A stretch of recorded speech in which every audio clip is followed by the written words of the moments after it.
All right, music fans, welcome back. Harmless Dave here, talking real music in real time for a few real people out there just like you and just like me.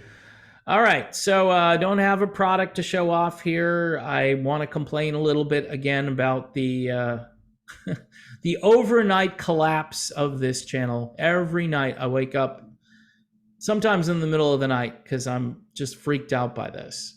And I look at my phone and I look at the analytics.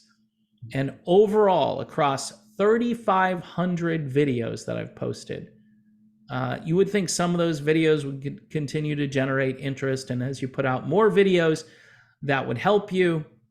I mean, if I get up to 4,000 videos, I mean, I don't know how many videos I need to like continue to generate interest in the channel, but revenue again drops another $100 over that entire amount of videos. And, you know, I'm getting word from other people that, hey, this is happening. They're targeting certain channels because of production value. Yeah, I guess I need another camera, right? No, I mean, this is going to be me. This is going to be me. And if it means I've got to move somewhere else at some point, I may have to consider that. I have no other alternative other than to ask people who support the channel to help me out on Patreon. Okay, Patreon is the only thing I've got to offset some of this.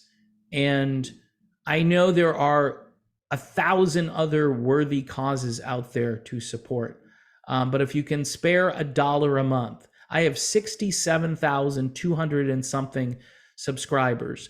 I'm getting, if you look at it, out of say 67 people, I'm getting 1 or 2 or maybe 3 people to watch a video, according to my analytics. So on a good day, I have 3 out of 67 people watching a video. I mean, that's just, I don't even understand that. And it seems the harder I work, the more effort I put into things, it just goes the other direction. You know, I started a podcast yesterday. I'm going to be talking up straight politics, and I will put a link to that.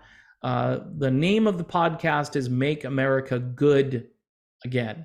Because before America can become great, it has to learn how to be good again. So anyway, it's just me talking.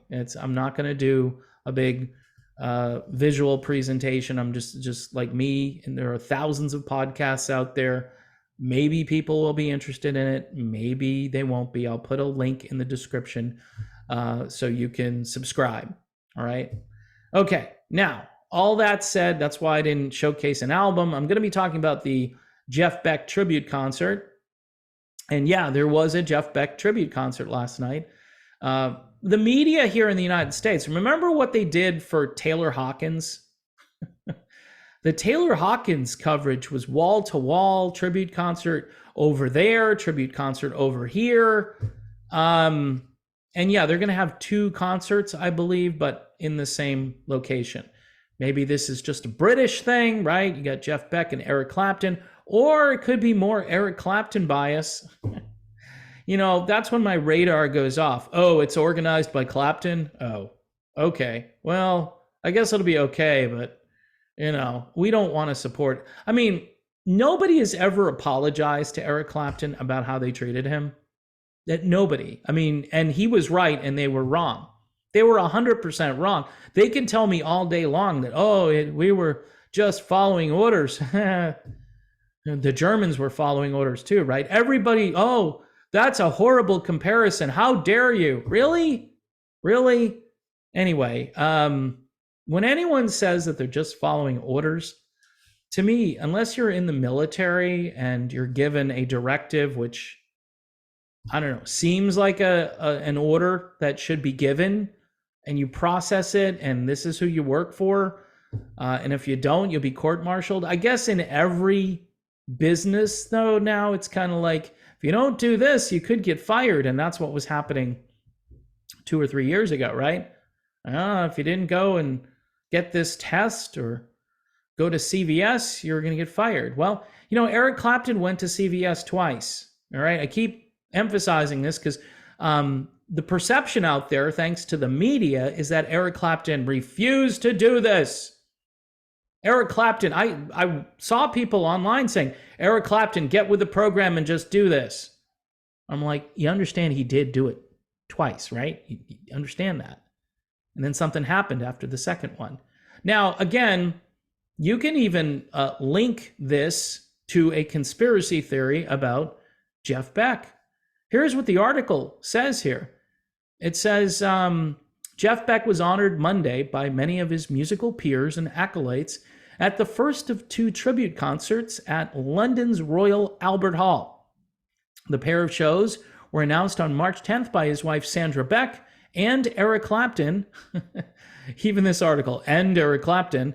Look, it's his wife, I get it, put her first, to honor the memory and artistry of the trailblazing rock guitarist who, get this, died on January 10th at the age of 78 after a sudden illness. Okay? Sudden illness. Oh, here he goes again. Just crazy, whacked out conspiracy theories about now he's linking Jeff Beck to this. No, I'm not linking. This is what they say here. It's a sudden illness. Well, Dave, he was 78, and so is Eric Clapton. And he's on stage and he's playing guitar. How old is Rod Stewart? He's up there. Ronnie Wood is there. How old is Ronnie Wood? And you can go down the list of performers. Not everybody is that old, and I'm not saying that's ancient, because we didn't always look at those numbers and say, okay, the end is definitely near for these guys. Nope.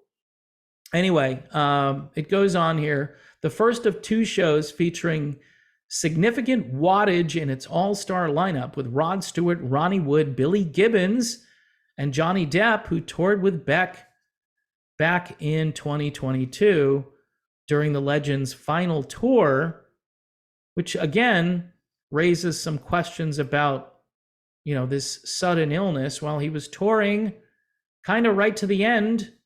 People were talking to him days before, and things seemed fine. And I have that on very good, reliable information. The first thing the audience saw was Beck's guitar on a pedestal on stage under a spotlight, while other touches were far more subtle. Depp, for instance, wore a Beck bracelet on his left arm. Others were there for all to see. Clapton and Stewart hugged when they performed People Get Ready towards the emotional evening's end. The career-spanning concert featured a broad assortment of songs associated with the guitar legend. Early on were a pair of Yardbirds hits, Shapes of Things with Clapton singing lead, and Heartful of Soul.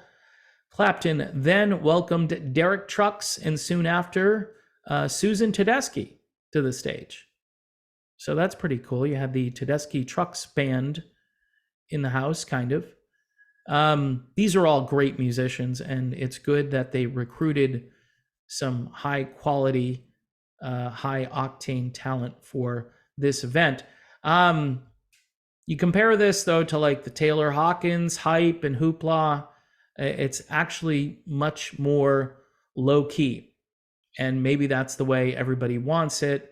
The media certainly isn't as interested in this story as they were the Taylor Hawkins story, and quite a bit of controversy surrounding the end of Taylor Hawkins as well. And I've mentioned it here.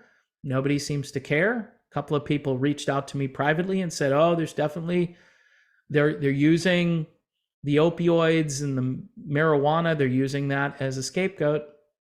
Using it as a scapegoat. That's what people said to me privately. And look, here's the way I looked at this. Being of my age, I understand the whole Jeff Beck thing. I understand that Jeff Beck needs a tribute. Eddie Van Halen needs a tribute, hasn't had one yet. So here's another tribute to a great guitarist, and Eddie Van Halen hasn't. I don't care how many people didn't like Eddie Van Halen. Pay tribute to Eddie Van Halen. His influence is huge, as was Jeff Beck's, in different ways, obviously. Anyway, I think the coverage here is likely out of proportion. Maybe because it's a British thing. Maybe because Eric Clapton is involved. I don't know. It's this is where we're at when it comes to the so-called classic rock media world, where this should have been a big deal. And I didn't hear anything about it yesterday. I knew it was coming up. And then I wake up and I go, oh yeah, it's the Jeff Beck tribute concert. And Jeff Beck and Eric Clapton have a song out there. It's the redo or remake of the classic song Moon River. Just them jamming out on guitar. That was in the vault. So pretty amazing stuff. Even if you're not a huge fan of that song, the interpretation of it is really genius and you should check it out. So that's it, folks. That's my video. Not much else to say other than the fact that the bias is there and it just feels weird. It feels like we're losing these legends and they're not getting the proper attention.